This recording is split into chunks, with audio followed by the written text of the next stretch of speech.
मित्रांनो, तुम्हाला सतत थकवा जाणवतो का? कंटाळा किंवा आळस येतो का? दिवसभर काहीतरी मोठं करायचं असतं पण शरीर आणि मन साथ देत नाही का? सत्य काय आहे माहितीये?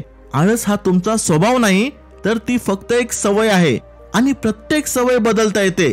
संशोधन सांगते की आळस हा एनर्जीची कमतरता नसून तो योग्य नियोजन, प्रेरणा आणि सवयींच्या अभावामुळे येतो. म्हणूनच आज मी तुम्हाला 8 अशा जबरदस्त टिप्स सांगणार आहे जो तुमचा आळस, सुस्तपणा कायमचा संपून टाकतील. व्हिडिओमध्ये सांगितलेल्या गोष्टी तुम्ही करू शकलात तर यश मिळवणं अगदी सहज शक्य आहे. व्हिडिओ शेवटपर्यंत पहा, कारण प्रत्येक पॉइंट तुमचं आयुष्य बदलू शकतो.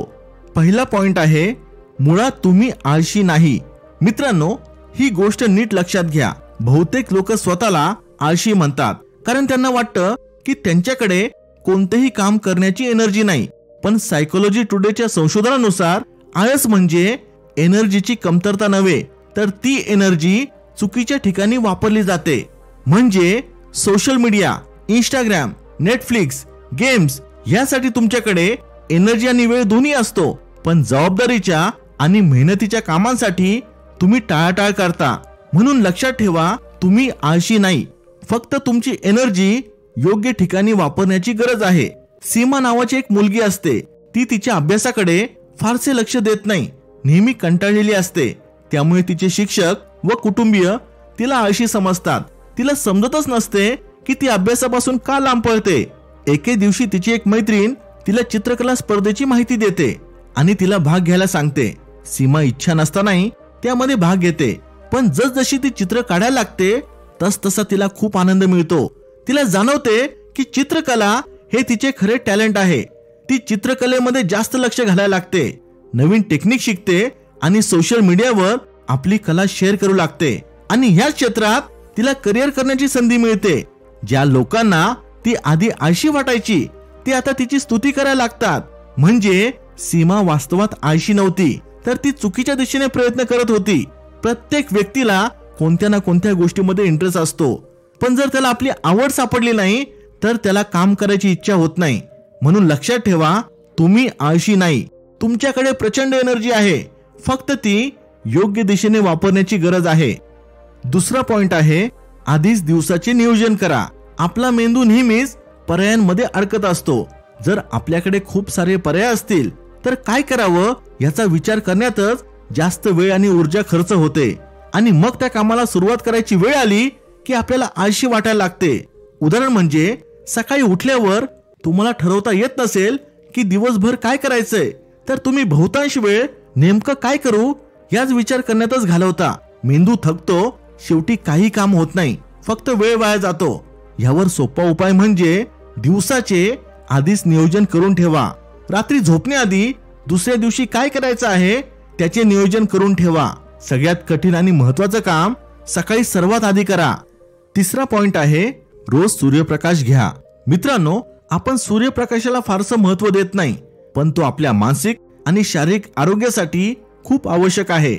एका संशोधनानुसार सूर्यप्रकाशाची कमतरता डिप्रेशन, चिंता आणि चिडचिड वाढवते. 2014 मध्ये अमेरिकेमधील एका रिसर्च इन्स्टिट्यूटने केलेल्या अभ्यासात असं आढळलं की ज्यांना व्हिटॅमिन डी ची कमतरता होती त्यांची एनर्जी लेवल खूप कमी होती आणि ते सतत थकलेले असायचे. पण योग्य प्रमाणात व्हिटॅमिन डी मिळाल्यावर त्यांची एनर्जी आणि एकूण आरोग्य सुधारलं. आजकाल आपण बराच वेळ बंदिस्त ठिकाणी बसून राहतो, त्यामुळे शरीराला पुरेसा सूर्यप्रकाश मिळत नाही, आणि ह्याच कारणामुळे आळस, थकवा आणि एनर्जी लेवल कमी होण्याची समस्या वाढते.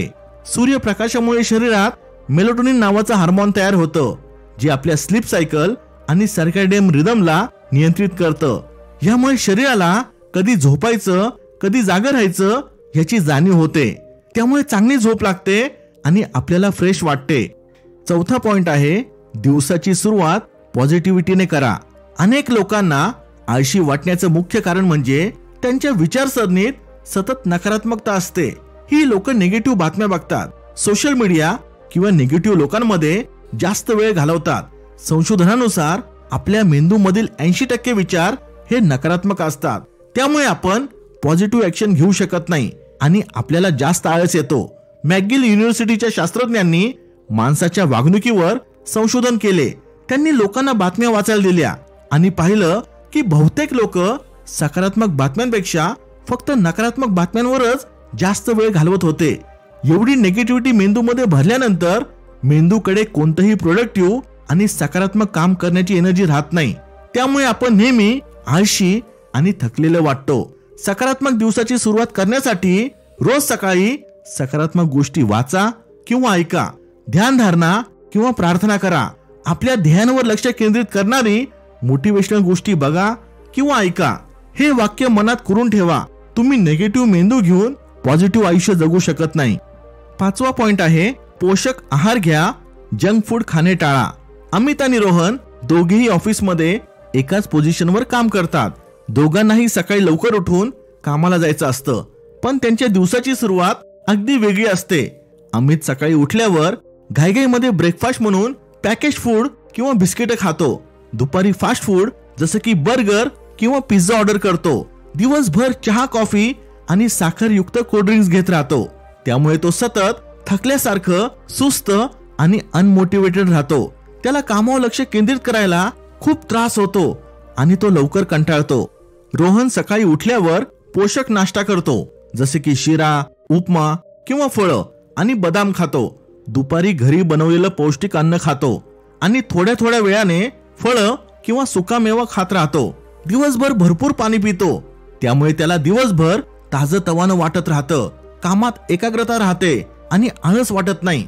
अमित आणि रोहन दोघांचंही काम सारखंच आहे, पण त्यांच्या आहाराच्या सवयींमुळे त्यांच्या एनर्जी लेवलमध्ये खूप फरक आहे. जंक फूड खाल्ल्याने अमित सतत थकलेला असतो, तर पोषक आहार घेतल्यामुळे रोहन दिवसभर उत्साही आणि एनर्जीने भरलेला असतो. जंक फूड खाल्ल्यामुळे आपला फोकस आणि कार्यक्षमता कमी होते, थकवा आणि आळस वाढतो. खूप खाण्यामुळे झोप येते आणि आपली एनर्जी कमी होते. त्यामुळे मित्रांनो, पौष्टिक आहार घ्या, अति खाणं टाळा, फक्त गरजेपुरतेच खा. 6वा पॉइंट आहे पुरेशी झोप घ्या. झोपेचा मेंदूवर आणि शरीरावर थेट परिणाम होतो. झोप कमी झाली तर मेंदू योग्य प्रकारे कार्य करू शकत नाही, निर्णय क्षमता कमी होते, आळस येऊ लागतो. झोप का महत्वाची आहे? झोप घेतल्याने मेंदूची कार्यक्षमता वाढते, स्मरणशक्ती सुधारते आणि एकाग्रता वाढते. शरीराची दुरुस्ती आणि पुनर्बांधणी होते. झोपेत असताना शरीर नवीन पेशी निर्माण करतं, स्नायूंची दुरुस्ती होते आणि प्रतिकार शक्ती वाढते. पुरेशी झोप घेतली तर दिवसभर एनर्जी टिकून राहते आणि मानसिक आरोग्यही सुधारतं. हेल्थ एक्सपर्ट नुसार दररोज किमान 7 ते 8 तासांची झोप आवश्यक आहे. 7वा पॉइंट आहे फोन आणि इलेक्ट्रॉनिक्स गॅजेट्स तुम्हाला आळशी बनवत आहे. युनिव्हर्सिटी ऑफ व्हर्जिनियाचे प्रोफेसर टिमोथी विल्सन यांच्या संशोधनानुसार आपला मेंदू प्रत्येक सेकंदाला 11 दशलक्ष बीट्स एवढी माहिती प्राप्त करतो, पण त्यातील फक्त 40 बीट्स माहितीची प्रक्रिया करतो एका सेकंदाला. म्हणजे त्याच्यावर तो काम करतो. आजकाल आपलं 90% लक्ष स्क्रीनवर केंद्रित असतं. मग तो फोन, लॅपटॉप किंवा टीव्ही असेल. सतत इंस्टाग्राम स्क्रोल करणं, गेम्स खेळणं किंवा व्हिडिओ पाहणं, यामुळे मेंदू सतत वेगवेगळी माहिती घेत असतो. एवढ्या माहितीचा मारा झाल्यामुळे मेंदूवर लोड येऊ लागतो. त्यामुळे मग थकवा जाणवतो. कित्येक तास स्क्रीन समोर घालवल्यामुळे डोळ्यांवर ताण येतो. म्हणून आपला स्क्रीन टाइम कमी करा. गरज नसताना फोन उघडू नका. आठवड्यातून 1 दिवस स्क्रीन पासून दूर राहण्याचा प्रयत्न करा. वाचन, चालणे, व्यायाम किंवा मैदानी खेळ याकडे लक्ष द्या. 8वा पॉइंट आहे शरीराची हालचाल करत राहा. अनेक लोकांचा व्यायामाबद्दल मोठा गैरसमज असतो की व्यायाम म्हणजे जिम मध्ये जाऊन वर्कआउट करणे, जड वजन उचलणे किंवा कठीण सराव करणे. त्यामुळेच कित्येक जण जिम मध्ये जात नाही आणि मग व्यायाम करणे टाळतात. एका संशोधनानुसार कॉलेजमधील मुलं जे आठवड्यातून फक्त 3 दिवस 20 मिनिटे व्यायाम करत होती, अशा विद्यार्थ्यांची एनर्जी लेवल इतरांपेक्षा जास्त आढळून आली. याचा अर्थ तुम्हाला जिमला जाण्याची गरज नाही.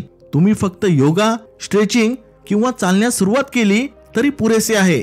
सकाळी हलका व्यायाम केल्याने तुमचे शरीर ऍक्टिव्ह होते, आळस कमी होतो आणि तुम्हाला दिवसभर ताजेतवाने एनर्जेटिक वाटते. मित्रांनो, हे होते ते 8 जबरदस्त उपाय ज्याच्यामुळे तुमचा आळस पूर्णपणे संपून जाईल. यातले कोणते उपाय तुम्ही अंमलात आणणार मला कमेंटमध्ये सांगा. Thanks for watching. Stay blessed.